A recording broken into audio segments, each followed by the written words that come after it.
साथियों नमस्कार। आज हम बात करेंगे तार सप्तक और प्रगतिवादी विचारधारा के प्रमुख कवि गजानन माधव मुक्तिबोध की लंबी कविता अंधेरे में पर। दरअसल इस कविता का प्रकाशन आशंका के द्वीप अंधेरे में शीर्षक के साथ 1964 में हुआ था। सर्वप्रथम यह कविता कल्पना नामक एक पत्रिका में प्रकाशित हुई थी। ये कविता 1964 में ही इनके प्रथम काव्य संग्रह चांद का मुटेड़ा में शामिल की गई थी। इस कविता में कुल 8 अनुच्छेद हैं, अर्थात 8 खंडों में ये कविता विभाजित है। अंधेरे में कविता उन महत्वपूर्ण रचनाओं में से एक है जो विश्वव्यापी संदर्भ में अपने अर्थ खोजती है, अपने अर्थ क्या खोलती जाती है। अगर हम इस कविता के कथ्य, संरचना और शिल्प की बात करें तो निश्चय ही ये कविता जटिल कविता है। अंधेर नगरी, अंधा युग, राम की शक्ति पूजा, सरोज स्मृति आदि की तरह अपनी समकालीन अर्थवत्ता, अपने गहरे मानवीय और सामाजिक द्वंद्वों को ये कविता उकेरती है। अपने व्यापक स्तर पर व्यंजना को ये कविता प्रस्तुत करती है। अंधेरे में मुक्तिबोध की अंतिम कविता है। ये इनके व्यक्तित्व, चिंतन, संघर्ष और काव्य प्रतिभा का उत्कृष्ट रूप है। आलोचक डॉक्टर नामवर सिंह ने अपनी मार्क्सवादी विचारधारा के आधार पर इस कविता की समीक्षा की थी। दूसरी ओर डॉक्टर रामविलास शर्मा ने उसमें अस्तित्ववादी जीवन दर्शन का अनुभव किया। इस कविता का आरंभ अगर हम देखें तो बहुत दिलचस्प चिंतन से शुरू होता है। एक जादुई करिश्मे, एक रहस्यमय दृश्य, तिलस्मी खो के साथ इस कविता की शुरुआत होती है।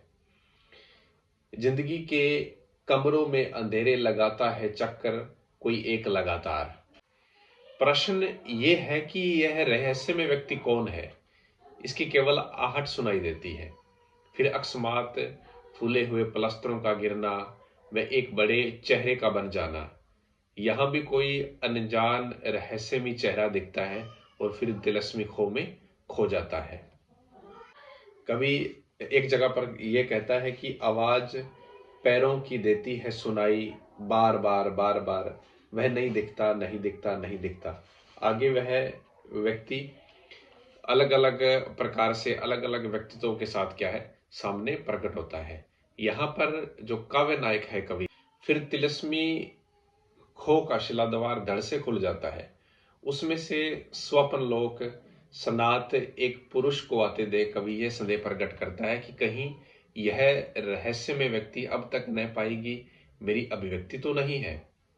फिर आशंका उठती है कि ये फटेहाल क्यों है, इसकी वक्ष पर घाव क्यों है, उसने कारावास दुख खिला, इसको रोटी पानी कौन देता है, फिर भी यह प्रचंड शक्तिमान क्यों दिखाई देता है।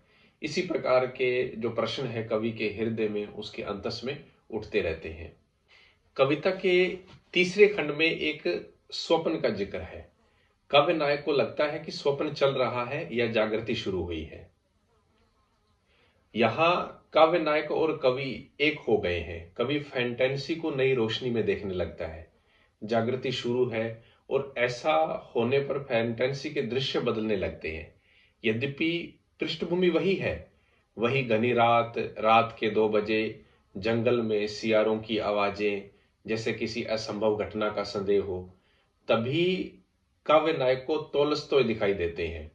मुक्तिबोध को किसी भी विकास स्थिति से संतोष नहीं रहा। कविता नाटकीयता के साथ साथ फैंटेसी द्वारा एक नया रूप धारण कर लेती है।